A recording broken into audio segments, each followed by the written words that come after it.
Hi, I'm Liz. And I'm Rhea. Welcome to Karma's My Bitch, a podcast about sex, love, magic, desire, purpose, bliss, and how life isn't simply the stories we tell ourselves. I'd say the one thing that I've really learnt over the course of these seasons is that relationships really aren't what I thought they were. Oh. I always saw them as just kind of like a way to conform and a protection mechanism for my fears and an excitement so that I could have some kind of reason to feel excited. I didn't really think about the joys of connection. I really didn't think about sharing my life with someone and what that could look like. I didn't think that they were an autonomous person. I didn't think about how fun sex could be. I didn't think about what it really required to be so open-hearted that you could actually love another. And share life with them. Yeah. And like really share as opposed to just kind of existing side by side. Which I think I did a lot of that. And because it didn't feel right, I assumed it didn't look right either. But on the surface, it looked right. It just didn't feel right to me because it wasn't enough for me. Mm-hmm. So then I internalized that in that I was not good enough. And I created all the stories that, oh, whoever I like won't like me, and whoever likes them, and all the fucking stories that we create around relationships. There are books on it. There are episodes on it. I didn't see all the other side of it. I didn't see the gift it is to care about someone and know they care about you. I didn't see any of that. So for a while I thought, oh, it's just easier not to care at all. Because if we care, then we've got skin in the game. But as we discussed in the last episode, we kind of need skin in the game. Mm-hmm. It would be so much easier in general if we didn't require a person for company. If we could evolve and be so independent and outside of a pack or group. Because finding someone compatible with who we really are isn't that simple in today's world. Although people think that with the dating apps and with everything else, it's so much easier. Mm-hmm. Actually, knowing who we are and then finding someone who fits us is really difficult. And I would say one of the biggest reasons for that is because of the ideas we have in our heads about who would fit us. And so we work so much on what we think we want rather than what we feel. There's just so much wrapped up in that now, that it's not as simple as it used to be, because there was a time, right? And this notion that, our needs and wants were invariably the same. So, which really they're not now, which meant that, relationships were a lot simpler. Like, you fit me because of this and I fit you because of this, and off we go. Yeah. And we just kind of build a life and have kids and we make that work. Yeah. And that's also based on like what race you were, what class you were, what things you wanted to do. Like the given was we want to get married and have children and live in a white picket fence. So everything else was just like what are our external pieces that fit. Yeah. And it was never about who we really were. Well, to some degree it could be, because our identities were a lot more limited. I'm trying to be fair with that. Like when I'm thinking about older generations, it was just a lot less complicated. And we're going to talk about why it is more complicated now, and it's not just our perception of it. But effectively, it was just kind of a lot easier to find somebody who is just sort of equal in that footing somehow, religion or otherwise. Because effectively what we were using marriage for was to bridge separation. Because I do need somebody to complete me, because I cannot be a whole person. Not in this world of separation. And together, as a unit, we're enough, and we use our energy to somehow feed the tent pole. So that structure itself worked, which is why some people look back and they look at these traditional structures and they think it was successful. So why can't we go back to that? I mean, sometimes I wonder that. Yeah, because there is a way to go back, but we can never go back fully, right? Not when It's kind of like you can never go home again. We cannot actually return to the same thing fully because we are different. And that's why we talked about divine expression before. And it is because of our rising consciousness and our inability to continue to feed separation that our relationship paradigms and dynamic have been shaken up to such a degree that we can never fully return. We're just too different now. Yeah. Now, it doesn't mean that we can't have similar values to those old paradigms. But those values have to be reflective of the divine that we are and that we are becoming. It's a little bit like saying, oh, when I was a teenager and I was in love with my teenage sweetheart, that was also perfect. Why didn't I just go marry him now? Well, you've grown up since then. The world has changed since then. Yes. It might work because there might be that love between you, but it's not going to be the same relationship, even if it looked the same. Yeah, because as in it's they're with the same also person. different. Because Yeah. you're all, you're saying, well, I'm different. I'm like, but they're different. They've also had a lifetime of experiences. So when we're looking at all these people, when we really consider how much, when we look at the karmic undoing process, we look at all the choices people make, we are not the same as our parents. No, we're not even the same as we were last week. So this past decade has been about bearing witness to this unraveling. And it's really thrown us into crisis mode, where it's like, we're forced to really examine these questions. Am I going to be alone forever? Am I going to have to be married to this person forever? What is forever?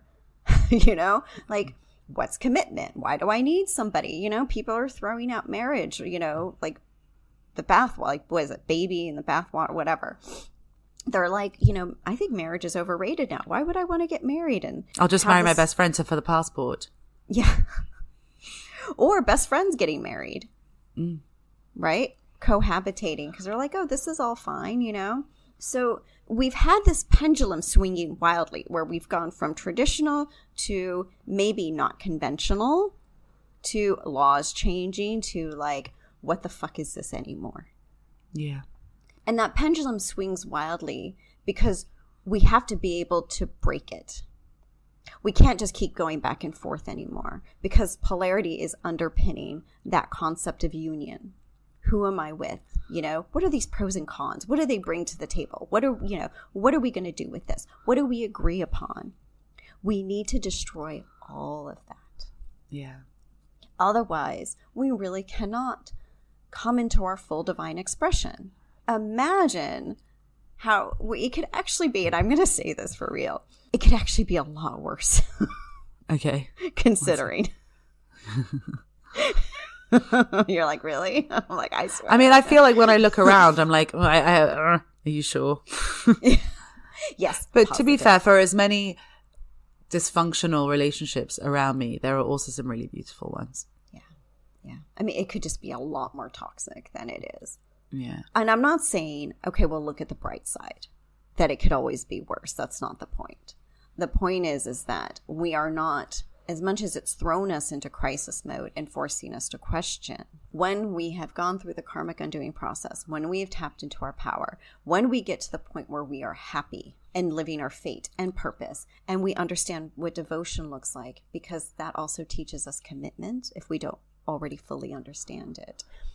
By the time we've done this, by the time we've done that, we really grasp what covenantal union can be. Early stages, if you will. And I'm not saying you have to go through all of this to find your person. That's not the point. Like, oh, get there and then this will happen. No. You can be going through some of this with your person. Yes. It's just a lot harder because people will give up.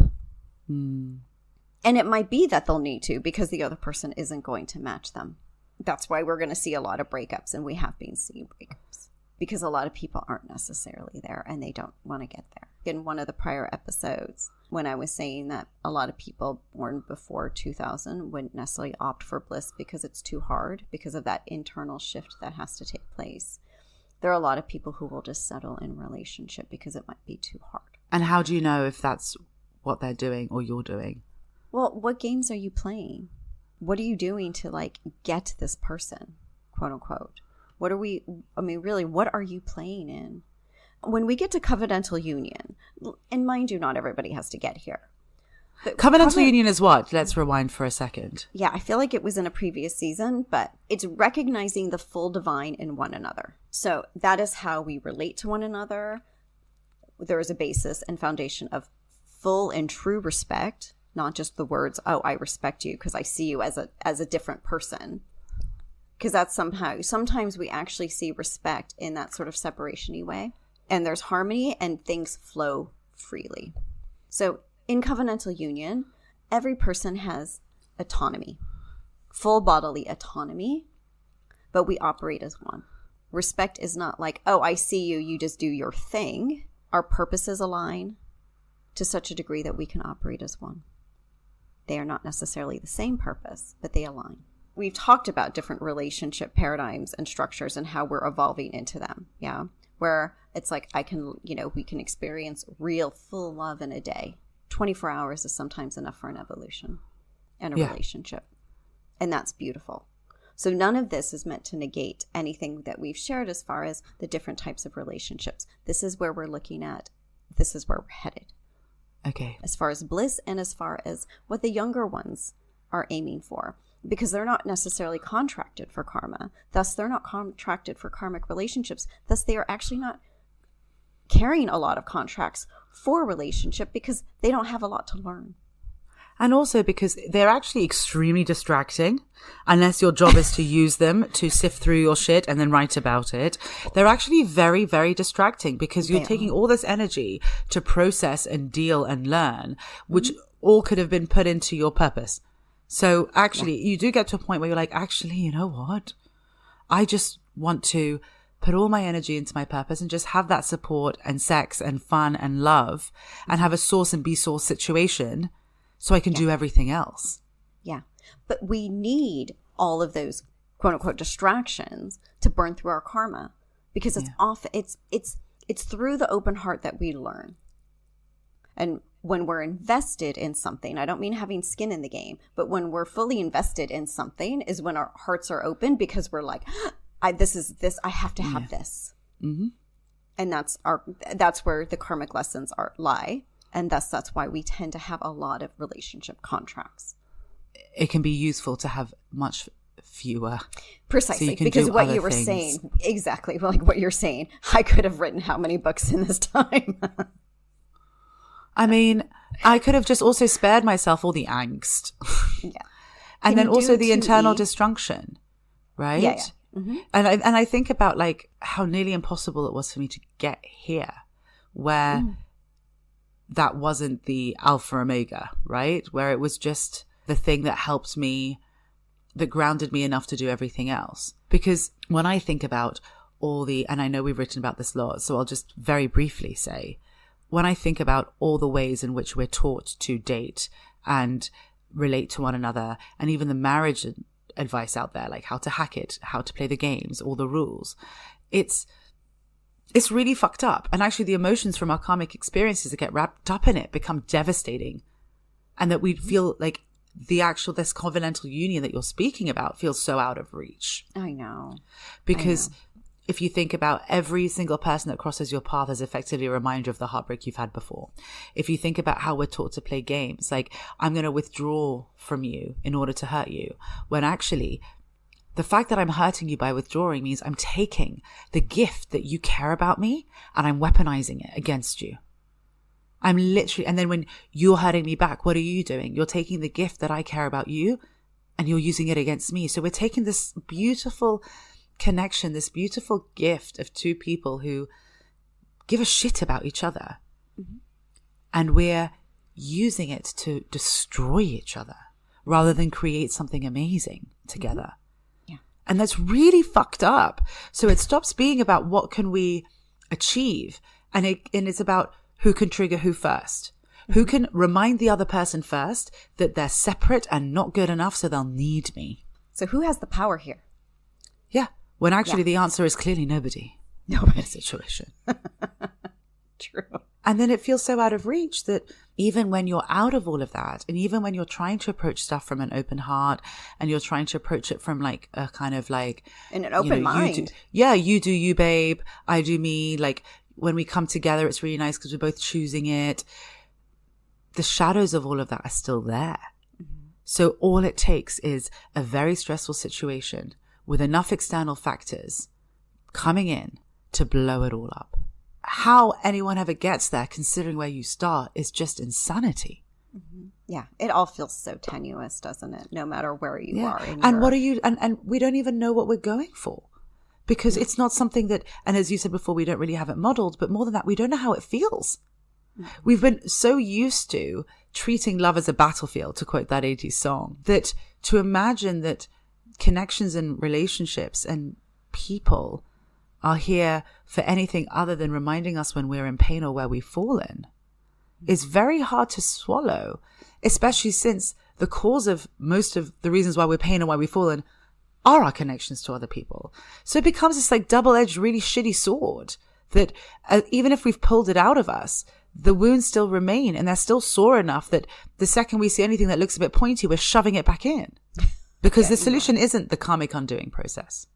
No, it's not. Because actually, when you think about it, it's our memories of the karmic undoing process and everything that came before that that lead us here. And if you think about magic, magic is the thing that makes life more fun, but it's not solving that either. So in some ways, no matter how fearless you are, and no matter how much light you're shining, there's still a part of you that's scared or at least hesitating to fully throw yourself into this, because then what? Yeah, exactly. I don't think I will survive another break. I mean, what's in it for you? Yeah. What's the point? Yeah. I mean, as we said, and that is, and I think something you can stand by, the point is always love. And that a life and a world absent of love is actually what we're not aiming for. It's also pointless. Exactly. So we don't think we're alive. So that is the point to some degree. Yeah. But the larger point is that we're sort of here for this. So in the previous episode, we talked about how we can no longer remove ourselves from this world of separation and say, that's your problem, not mine. I healed my shit. You just got to go heal yours. And then we'll just let that world fall apart. And then we'll just build a new because one. Because we have a duty to spread that light and spread that love. Exactly. So now relationships don't necessarily become our purpose. Okay. We've always said that. Purpose is not relationships. It's not another person. But here we are. We're exercising our love, which means we're putting our light out there, and we're understanding devotion, and we're heading towards happiness if we're not already there. Now, that commitment to that world and putting it into this world is the solution. The solution is actually commitment. Isn't that the irony? Yeah.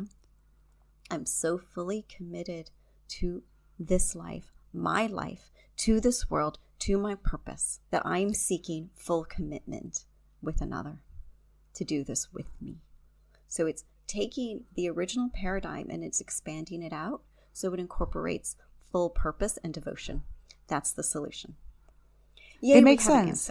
Well, it makes sense because actually, as I said in the last one, if I can transform my personal world, I can therefore transform the whole world.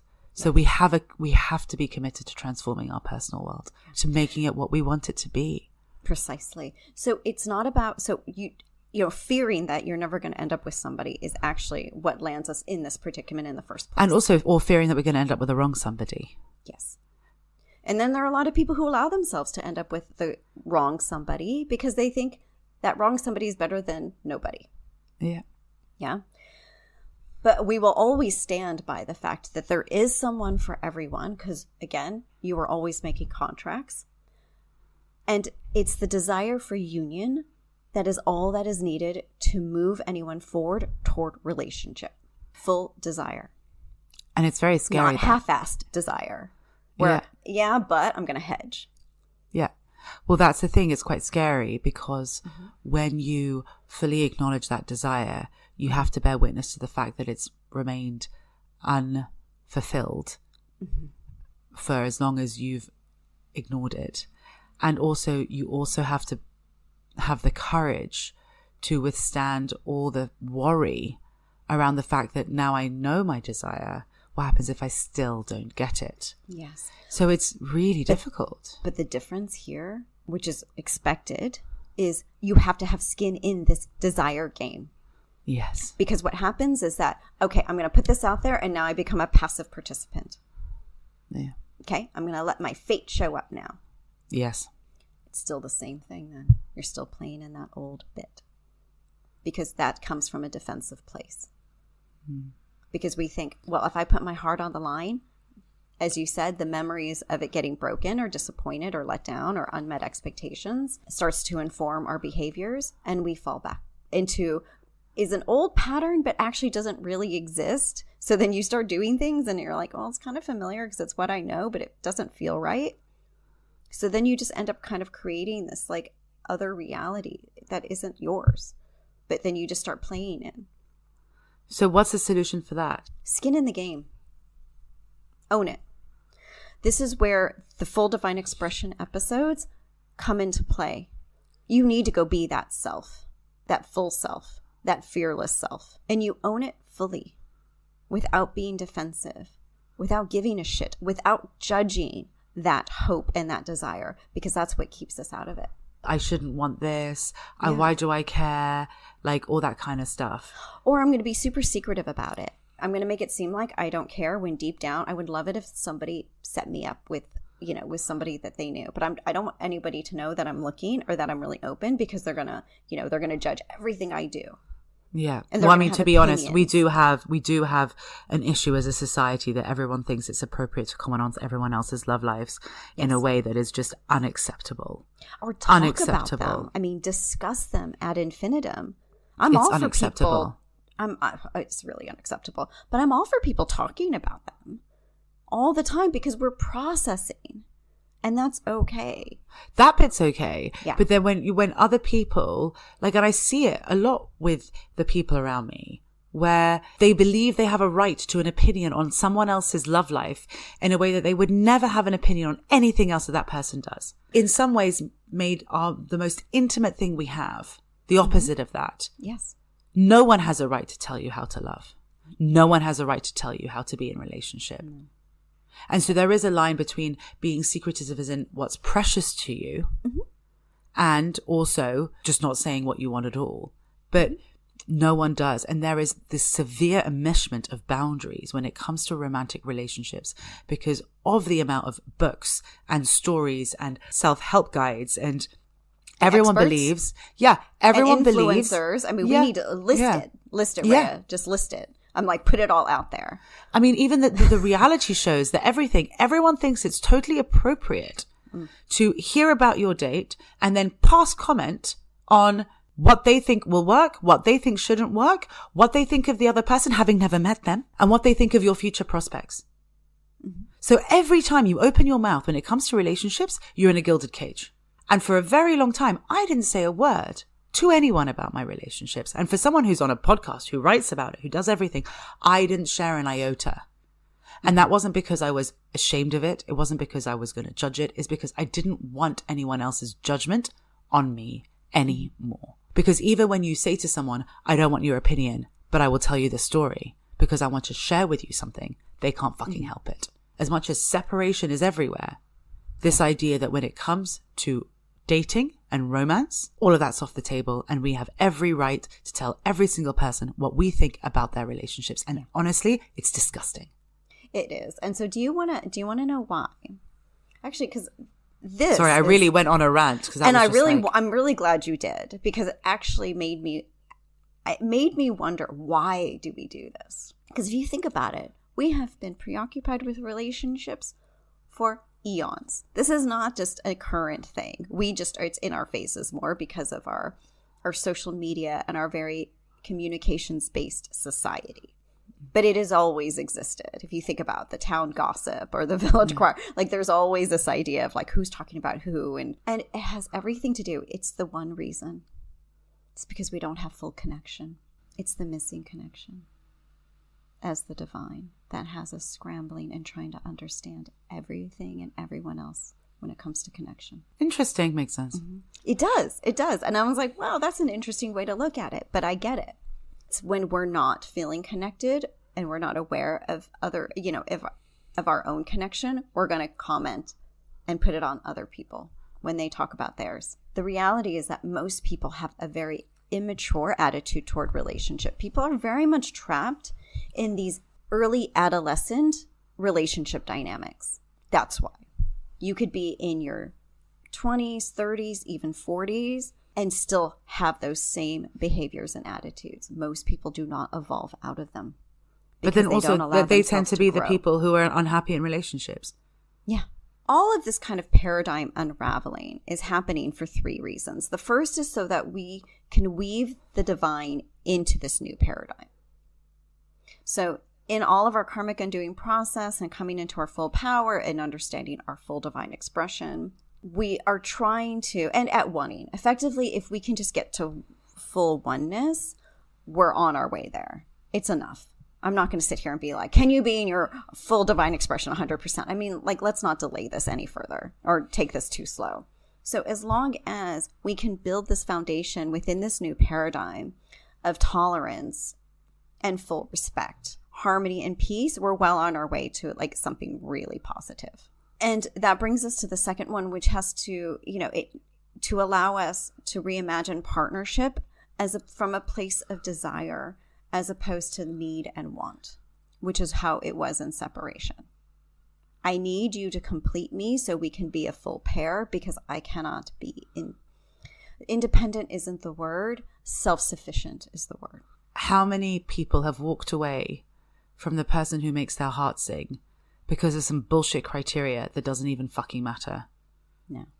It takes real courage to choose someone based on what matters to you, whatever that is. It's about rather shared than what values. you think it is.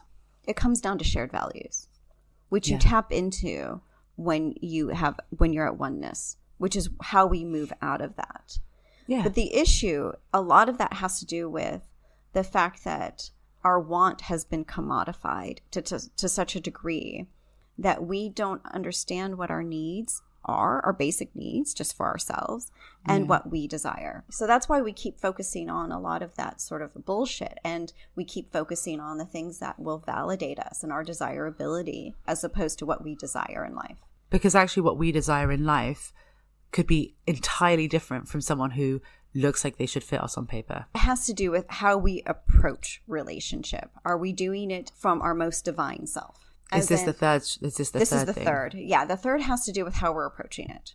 Are we approaching it with honesty and with integrity? Are we approaching it from that full divine self, or as you might say, just the real self, as opposed to anything that is tinged with the memories of our karmic reality, the memories of my heart was broken, I can't ever experience that again. As we said at the beginning of this episode, I would have listened to that and heard that very differently a couple of years ago, or even a couple of seasons ago. Because learning who I am, my divine expression, talking about me for a moment, is one that does love very generously and that does see the best in other people, and that puts all of that front and center because it's how I also treat myself. But a lot of the way in which we're taught about relationships is kind of the opposite. So I always shamed or felt that I was weak for actually doing something that required a fuck ton of strength. And remaining true to myself and seeing the best in others and allowing that potential of the best to become realized. And it's something I discussed in A Karmic Affair, You and Me, that chapter that we ended up also putting back into Magic Better, because at the time, even when I wrote that, I didn't fully understand what that meant, because I didn't understand what my divine expression really was, although I was exercising it already to some degree. Oh, I think we all do to some degree. Yeah. Yeah. But now I understand much better and deeper that when I behave from that place of love in that way, that is free from all karmic memory, because I am allowing myself to be that whole and that real. And that's not something I ever would have done playing any fucking game.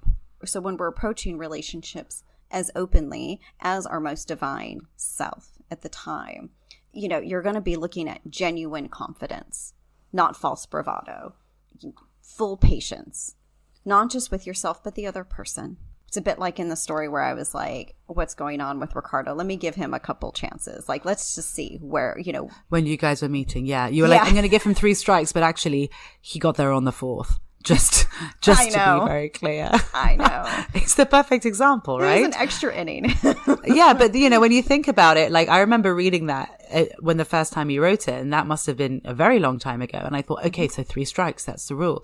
And then later when I reread it, I was like, but she didn't give him 3 strikes at all. Yeah. And that's the thing. Even in our stories, even when we're talking to someone who's writing about their partner of 20 something plus years, you come at this with rules you think you've created for yourself. Yeah. But actually, your heart's going to create its own sometimes. And we have to be open-minded enough to allow that to also happen. And I was very open-minded. It was just this weird thing I had. But, the moment I knew that there was potential, I was willing to give that a chance. I wasn't certainly going to be holding fast, but it gave me a sense of I can have a standard. Because I think I was like below standard at that stage. That was the honesty bit. Am I going to be honest with myself? Can I be honest with him? I mean, I was pretty much one of those people that, I'm always just going to say it. I'm my father's daughter in that respect. But that is because I was fearless. So you do need to effectively be fearless and tolerant. But you were also very young. That's just to put it out there. Maybe I can attribute it to my youth. But it was something I was also raised by. Because I always had the fundamental belief that everything would always work out. Well, you were very connected to your fate. Yes, very much. Which is why fate is our friend in this scenario. Because since happiness is our ultimate outcome and our desire, because it's written in our fate, focusing on what truly makes us happy, which is purpose and fate fulfillment, for anybody who forgot that. As long as we're not becoming happiness sluts, which is why we had to have that really brief episode this season, we're going to eventually get there if we just stop listening to the noise and we start listening to ourselves. When you say happiness sluts, can you just in a sentence remind us, for those who may not have listened to that episode or forgot it, what that means? The pursuit of happiness is one thing. Being a happiness slut is being really surface about what that happiness is and constantly chasing it, which is what a lot of spiritual people tend to do. Okay. So it's just a sort of happiness trap. I'm going to do everything that makes me happy. That's not really honest. That's not really being honest with ourselves. It's not always that I'm going to do things that are going to make me happy. Just because I'm in the pursuit of happiness, I'm also looking for meaning. I'm looking for fulfillment. I'm looking for the thing that brings me real peace, not relief. And I'm also not looking for stuff that other people will think is happiness and is not very happy to me. Exactly. So remember how I think in that episode we did say people often confuse happiness with peace. Or they confuse happiness with the relief from something. Yeah. A truly happy person can sit with themselves and do nothing. You're not going to necessarily be inclined to do it, but you can. A happiness slut is somebody who needs to keep filling the container. And I know that sounds like quite lofty or like airy-fairy. And honestly, I have to say, if you told me that I'd be happy just sitting by myself and going on I call it dates by myself, I would have just balked at the idea. But it's funny because I realized this. The now moment doesn't scare me because I'm at peace in the now moment more than any other moment. That's because whilst my past wasn't ideal in many ways, and whilst my future is reasonably unwritten, where I am at any one moment, if I tap into myself, I'm good. And so that allows everything to shift because it's not coming from a place of fear. Yeah. I can be at union with myself, which means I can enjoy that union with another. Precisely. You have that capacity because you have the space. Yeah, for real. And it's not because you have to carve it out. It exists. And that's really what you want to get to. And we're going to be seeing this with younger generations. This is definitely one of those concepts where the younger ones are bringing this in because it's their natural way of being. So even if we doubt it or we fail to see it for ourselves, it's going to happen for them as long as they're not influenced by family or separation, which we know can happen. And if we want it to happen for ourselves, for those listening who are but I want that too. Yes. Then the answer is open your heart and open your mind. Because this divide between this divine relationship paradigm and this old separation relationship paradigm, it's going to get wider if we can't support stronger and more genuine partnerships. So it's about approaching dating and relationships without hindrance or pain, So it's not about censoring ourselves or bringing our memories into whatever it is that we're doing. It's about being having all of those absent and recognizing who we really are. That's nice. This episode is brought to you by Karma Magic Bliss. For more information, resources, and links to our books, check out our website, karmamagicbliss.com, and Karma Magic Bliss across all socials. And if you liked what you heard, please subscribe and leave us a review.